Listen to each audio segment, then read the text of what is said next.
Welcome to Alaska and Dallas BB Talk, Welcome. number 22 or 23. Currently facing the Dallas winter storms. Sick. A little sick, but still here. Yay. So, yeah, that's basically it. But this is Janelle. I'm the Alaska Winter Storm 2026, and this is BB Talk. Yay. So yeah, what's been interesting is it has been, I think, above average fun just driving.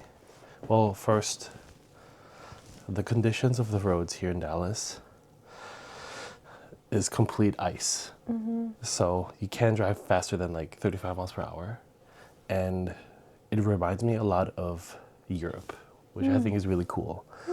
But I guess to like start off, for a person that lives in Texas and has barely any experience with like ice and snow and all that stuff, how do you feel about this kind of ice storm and like all this winter wonderland that is coming a few months too late? I like it a lot. Like, I like the fact that I don't have work. And That's good. the only thing I would change is I wish, like, more things were open and the city of Dallas was more accommodating towards the snow. And I wish that there was somewhere to snowboard nearby. Yeah, true. That's the only thing. But other than that, I kind of love it. As long as like the winds are not too crazy, I could bear it, and it's fun. And it's like a nice change of vibe. Yeah. No, that's cool. That's it's funny because during Christmas time, I'm a firm believer that Christmas and snow go together. Like they're Yes. meant to be together. And what happens in Texas is, or at least last year for Christmas, Christmas was like 75 degrees. And it wasn't even like a tropical Christmas like it would be in the Philippines. It was just straight up just a regular old morning summer day in Texas. And I'm just not like built for that kind of vibe, and it just felt like any other day that we're celebrating Christmas on, which felt kind of unfortunate, but it's just the way it is, I guess.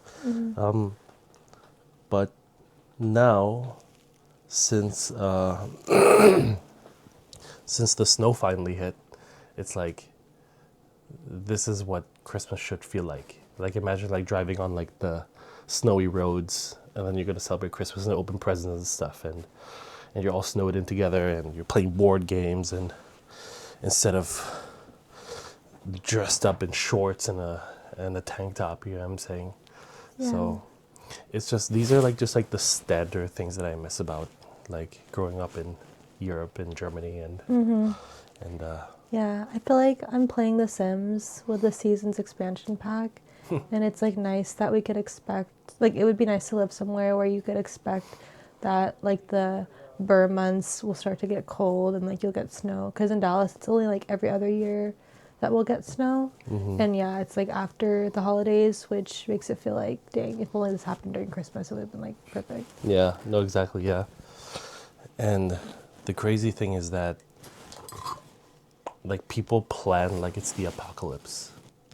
They hear that like ice is coming, and they think the entire world is ending. Meanwhile, Target is still open, toilet paper is still stocked. You know, like Yeah. what's been hilarious though is even though people are like buying like the water bottle like bundles in droves, nobody's buying Dasani water because they just know how trash it is. So it's just so funny. It's like the memes on TikTok. It's like even a winter storm can't get people to buy Dasani water.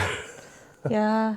I feel like the conspiracy theorist in me feels like all this is a ploy to just get us to buy more products from the grocery stores, like after, like for Q1, like to ramp it up and stuff. And like there's a weather machine because like after Tuesday, everything's gonna melt and it's gonna be like 75 degrees again. And I'm like, Literally, that was so random. it's like Texas does not respect the winter season at all. and it just Just not made for it. it's so frustrating. But yeah, and then like people that say, oh my god, like yeah, Texas is not built for like winter or whatever. Like it's not that bad. Like I get that you're about to be offended because I said it's not that bad. It's really not that bad. You can still drive, just drive slowly. Like yeah, it's not what you're used to, but it's not that bad. Like so, but I get it. Like I come from Michigan where there's winter for like 8 months at a time. It's easy for me to say that. But it's like, and here's the first life lesson is the fact that anything that's difficult is made up in the mind. Like difficulty is a state of mind, not the way reality really is. Like, yeah, stack up on some water. That makes sense. The pipes might freeze. Yeah, that makes sense. Like get some water. But like people literally feel like it's the end of the world here. And it's just not that difficult. Plan ahead. Like have water on hand, of course, but I just don't get this whole mentality of like, oh, like this is so bad, like Texas is not built for that, whatever. Yeah, but you're built for difficulty, so like do it, you know. And it's frustrating when people say that like things are difficult. It's like, no, difficulty is a mindset. It's not. There's something that Bashar said about difficulty that was really meta one time. He said something along the lines of anything that you think is difficult or you think you can't do is like difficulty is a state of mind, not the reality. Like yes, things may get difficult, but we're problem solvers, you know. If we think it's difficult, it's going to be difficult. It's like the idea of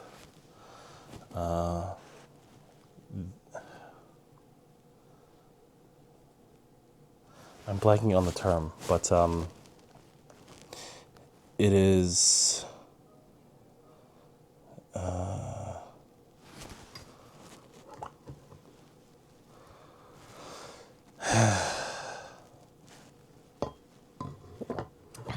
it is, yes.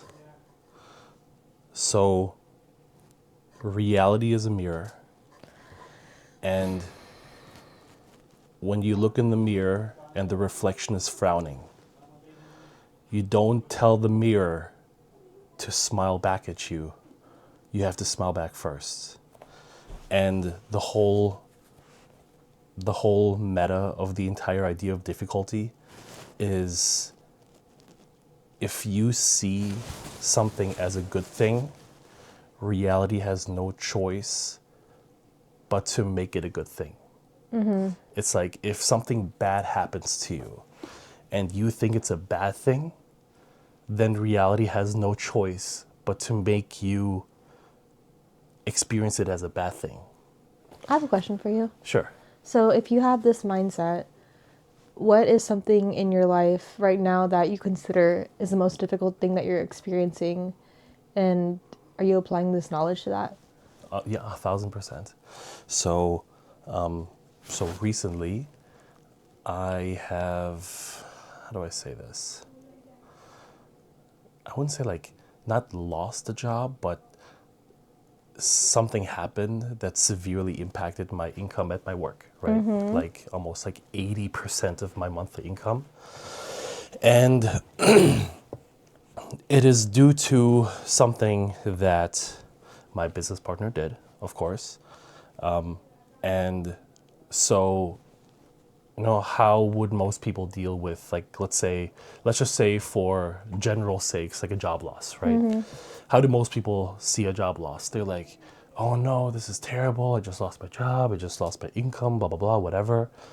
And it's funny because after that happened to me, or happened for me, because everything happens for you, not to you, what happened was I saw one of Bashar's videos where he said, if whatever happens for you in life, if you see it as a good thing, reality has no choice but to make it a good thing in your life. It has It's like the law of assumption. yes, it reflects it back to you in a good way. So I saw that as, oh, like, yeah, I just, lost this opportunity, lost this income or whatever. And instead of sulking around and being like, oh, like, just like lost this and lost that, it's like, okay, but I gained all this other stuff. I gained more time. I gained more, whatever. And another thing that is a lesson from Bashar would be something along the lines of money is a form of abundance, but it's not the only one. It's an important one, but it's not the only one. There's love, there's relationship, there's, general feelings of health. You know what I'm saying? Like yesterday when we were watching Landman, remember the billionaire oil guy that's funding all the things? He literally had his fifth heart attack or something like that. You know what I'm saying? Yeah, he has all the money in the world. Does he have health? Doesn't look like it. Does he have time and, fun or whatever? Doesn't look like it, So it's like money's one form of abundance, right? So to answer your question, am I applying it to my life? Yes, because in a way, it's like, yes, one door closed. And it's like, and here's the thing. Let's say you have a business and you're doing everything right, and your business partner screws up in a way, for example, right? Quote unquote screws up. Then it's logical that you as a business partner that did everything right has the right to be mad at them, has the right to, yell at them or blah, blah, blah, whatever. But that's just not how I see it.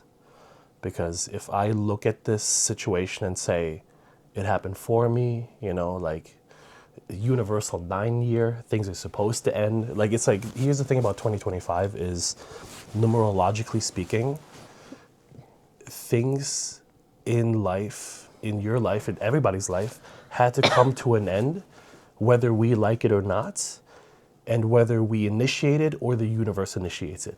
In this case, it was the universe initiating it, right? And so I forgave him. I have no ill will towards him. Like, I totally get it. It's, things happen, And he was even the best man at our wedding. You know what I'm saying? Or like my best man at the wedding. You know what I'm saying? So it's like, and all of this happened, I guess, like shortly before, So, like, would it be understandable if I had some sort of like resentment or whatever? Sure, but I choose not to, because as long as I see this bad situation as a good thing, reality has no choice but to reflect it back to me as still a good thing, and then good things will happen. You know what I'm saying? So, like I said, difficulty is a mindset, and as long as we go through life seeing everything that happens to us or for us as a good thing, reality has no choice but to make it a good thing in a way, So you could also say it's the path of least resistance, I would say. So to answer your question, yes, that's the situation, and that's how I'm applying it. Cool. And the thing is, like, I'm just looking in the mirror and saying, this is a good thing. Somehow, some way it is. Because every tragedy is always led towards something better, as long as we don't ruminate on the negativity of it. I'm sure you can apply that to something in your life as well. So Cool. Love that. Nice. yeah. Yeah. I don't know what else to talk about. But yeah. How has this this winter wonderland weekend changed your idea about possibly living or visiting or engaging in like snowy activities like for the future, I guess? Because you grew up here in Texas for like over almost 30 years, and none of this is normal for you. Yeah. And it's so funny when the snowstorm first hit in on Saturday. We wanted to go to the gym, which we did go, and what's so funny is like you dress like full Eskimo, like hat, jacket, triple pants layers, and I was literally in shorts. So, how has any of this kind of shaped your opinion on snowy weather, snow activities, and potentially visiting slash living in snowier conditions? I would prefer to live somewhere where like it's like on and off. Like I wouldn't want to live somewhere where it's snowy like 24/7. Not 24/7, yeah. But I would want to live somewhere that, like I said, it has like seasons and we could expect it's a predictable time when there would be snow. And yeah, like being someone who's grown up not being exposed to this a lot, it's kind of nice because it's something new and I have like the itch to go snowboarding like every season now. And it'd be cool to experience that for sure. Nice. Yeah, but I like the snow. It's cool. It's like good for me whenever I'm prepared. Whenever I'm not prepared, like I'm someone that gets cold really easily, so I need to wear like a lot of layers. Like even right now, I have to wear this hat because I'm gonna get really cold. Yeah, and true. I'm getting sick, so Yeah. that's kind of why. But I like the snow. I want like our kids to grow up and be exposed to snow because I feel like maybe that's why I'm always cold. It's like growing up, I never experienced cold, so that's why it was like new to my body. So, so yeah. That's good. Is there a particular, when we make vision boards, it's like at the top of the vision board we say, let's say 2025 year of the blank. What is the blank for you if we were to have like 2026 year of the blank? What is that blank for you? And I can give you a little bit of a numerological guidance. 2026, which adds up to one being the number of new beginnings, new adventures, new just novelty. Yeah. Whereas last year was the ending of a lot of things. Being the year of, novelty and new beginnings and such, what comes to mind for you when you were to think of 2026 year for you? Yeah. Well, I think this year is the year of like I can't help but think of like breaking barriers and actually like moving the needle because I feel like I've been trying to see progress in so many things and I feel like I've been doing the same thing over and over again and I haven't been seeing progress. So this is like the year that I want to actually see myself move past like the plateaus that I have in my life. So I don't know how to sum that up, but yeah. For sure. Can you speak on one of those things? Yeah, definitely like with my weight loss and stuff. I feel like now that I'm like using my resources to my advantage, like I'm on a GLP-1 now and I'm just trying to do more than what I was doing before. I want to see like more progress like in my weight loss and stuff. So yeah. Okay, that's good. How has that journey been going up until now, and what will you do differently this time to actually move the needle?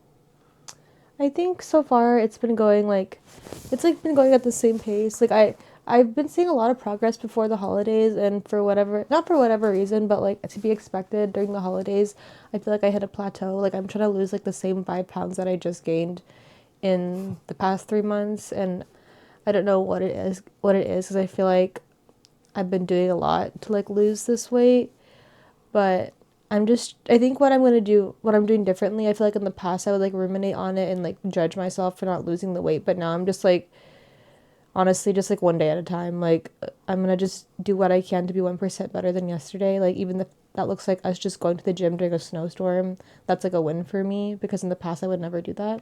And like I don't know, because I learned for myself, like I cannot hate myself to my goals. Like it's just not sustainable. So I just need to find the things that keep me excited and that like reframe this lifestyle into something that I could do for the rest of my life. Because if I'm like, oh my God, like you fat bitch, like why haven't you lost the weight? Like I'm not going to be able to do that when I'm like 90 years old. Like there's going to come a point where it's like what was all that for? Mm-hmm. So I just want to, like, I think now what's been sustainable for me is like, as I've adopted running, in the past, I would like run or do new exercises for the purpose of, oh, if I run, I'm going to burn twice as many calories as walking. But now it's more like I run because I feel better. Like if I don't run, I can't sleep at night. And Mm-hmm. like if I don't run, I have all the crazies in my mind and I'm like a bitch for the rest of the day. Like that's honestly why I probably feel like right now I feel like a little sick and I feel tired, and I think it's because I didn't like move my body yet. And it's like crazy how I never realized how I really need to use movement to regulate my emotions, because I always thought, oh, it's just hormones, or like I just don't feel good. But I think it's just the simple fact that like I need to move my body every day or else I'm Mm-hmm. not my best Yeah. and I don't feel good. Mm-hmm. So Yeah. yeah. That is definitely one of like the challenges of Mm-hmm. like your zodiac in particular, which is Yeah.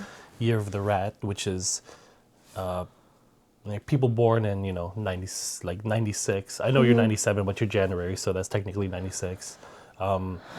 2008, Yeah. 2020, right? People born in that year, they have a very high propensity to like research and learn all of this stuff. Like they're always hungry for knowledge, which is Mm-hmm. awesome. That's fantastic. And what I've also noticed, and by the way, congratulations on like that mindset switch, because going from, oh yeah, like if I run I'll burn double the calories, to I run to feel better, that's a big thing, because the the research part of your zodiac is very scientific. Mm-hmm. And I notice that sometimes you'd be like, oh my god, like my cortisol is being spiked, when really it's just like you're just feeling more overwhelmed and stressed. You know what I'm saying? Yeah. But like I know you, like, because you like to like seek knowledge, you like to assign the scientific term to how you're feeling, and Mm-hmm. it's very interesting, because like I get it, like I understand it. My last name is literally science, or my maiden name is literally Yeah, science. yeah, yeah. And so switching from like the head to like the body intelligence, Mm-hmm. which is like I run to feel better, that's a very good change, because a lot of people that are like in their head never translate their knowledge into results, because they're not taking action, they're not moving their body, they're just gathering the knowledge. Mm-hmm. It's like, for example, the example here would be like somebody that is book smart and researches and like reads all of the Tony Robbins books, but then never takes action on any of the knowledge that they've gained. It's like, oh yeah, I've read 20 self-help books and I'm still where I am. It's because they never took action, right? Mm-hmm. And it's good that you're like at least switching the mindset stuff, because everything happens in the mind first, Thank you. and then you know, it goes down into the body, and that's when we have to take action. Mm-hmm. Hmm. Like even I think this is just something that I've always known this, but even yesterday, like when we went to our gym and we just took the time, like when I just took the time to take a walk and like go in the sauna, like that is like the most happiness that I felt like throughout the whole day, just like to take care of myself. And like I think, I don't know if it's just like me as a woman, but like self-care is like something that I value so much, because I feel like myself, and whenever I don't put the time to take care of myself, I almost feel like a resentment towards, I don't want to say other people, but like I could find, like if I don't value my self-care, like I'm going to turn into someone that I don't want to be. Hmm. So I think that's like a, not a blockage, but something that I keep in mind, especially if I, like in the future when we do decide to move onto that next chapter of like having a family, like I need to, however it's possible, need to be able to prioritize my self-care as much as possible being a mom. Hmm. So yeah, Yeah. it's just an observation that I had. Hmm. True. Yeah, that makes sense. Mm-hmm. And of course, I will stand behind the fact that I'll take care of whatever needs to be taken care of, so that you can focus on yourself, Thank you. self. What was the word? I don't know, just yourself. Self. Not self-help. Self-care? Self-care. Yeah, self-care. Yeah. Yeah, because yeah, you need to. You definitely just need to like move your body in order to like it's the reason why the word exercise and exorcise are like so close together is because when you move your body, you're literally exorcising yourself of the demons, you know. Yeah. Like, And you're like it that exercise and that strife you feel when you move your body is literally like the weakness and the demons leaving your body, you know. yeah. Like, and as another observation towards like certain individuals in my life and their relationships, like maybe I guess I could expose my parents, but like I value my parents and how they love each other. But I think something that I always observed with them is like my mom is the type of person to put everyone first and then she puts herself last. And I think that's very admirable, but at the same time I refuse to be like that. Like I know that sounds very selfish, but like if I can't pour from a full cup, I'm gonna create like a resentment towards everyone, but really it's towards myself because I'm the one that didn't have those boundaries Yeah, for myself. that So makes sense. Yeah. that is also why I chose you to be my lifelong partner, because I know that you value my happiness, but also yours, and like our freedom in the sense of like freedom with time and freedom from, you know, the societal norms of like being tied to a job and like slaving away for the rest of our lives, because that's not where I'm going to find my happiness. Like, Yeah. not through any of like the typical worldly things. So 100%. And it's interesting that you say that because that's exactly how I actually feel about my dad, for example. So my dad, if you looked at him, like he's the quintessential like poster child for get a job at 18, work till you're 65, retire and enjoy the rest of your life. Which is amazing that he's actually retiring later this year. That's fantastic. And I remember I talked to Mark about this. And there's, like, first of all, 1000% admirable. He's one of the hardest working people that I know. And I have deep respect for him, 1000%. His work ethic is incredible. It's absolutely phenomenal. He's literally renovated an entire house by himself. By himself. insane.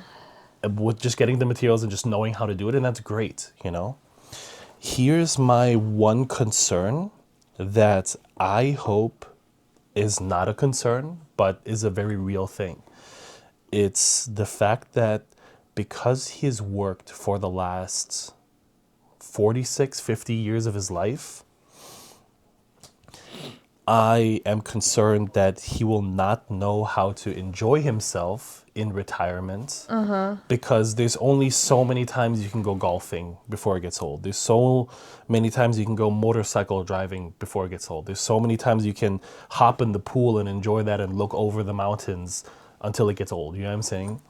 And so one of the, like, me seeing that, I saw that and I was I like you said, you know, about your mom, 1000% admirable. I respect it, but I don't want to live my life that way because I fear that if I were to do the same thing, by the time I'm 60, 66 and 10 months or whatever full retirement age is, I won't know how to enjoy the rest of my life with all the money that I've made. You know what I'm saying? So in essence, I want to figure out little like the strategies to figure out a way to enjoy life now, to go traveling now, to do a lot of things now, so that I maintain that muscle memory way later into my 50s and 60s and 70s. You know what I'm saying? Because there's only so long that you will raise kids and have a career and do all of these things. And you know, on one hand, like, I do see myself, like, quote unquote working for the rest of my life, but I don't mean that as in like I'm gonna slave away at a job. It's Right. like I'm going to figure out a way to run a business that is automatable while still maintaining the income. Like, that's like the overall, like, meta point in doing all of this is like I'm not trading my life and my time for money now so that I will forget how to enjoy life later. Like, I refuse to Yeah. do that, you know. And you know, I because the one thing that will kill somebody faster in retirement is a lack of purpose. You ever seen that Family Guy episode where Lois's mom, not mom, dad, he's like the head of this company, right? And there's one episode where he goes into retirement, and then after being in retirement for two weeks, he's like sitting in like a wheelchair. He's like this, and it's like because he has no purpose, Oh. and like you wither away. You know what I'm saying? That's happened to my grandpa. That's how he died.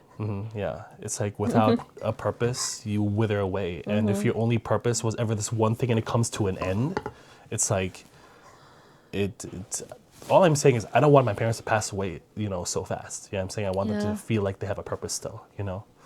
For my mom, that's definitely like more of like a family aspect.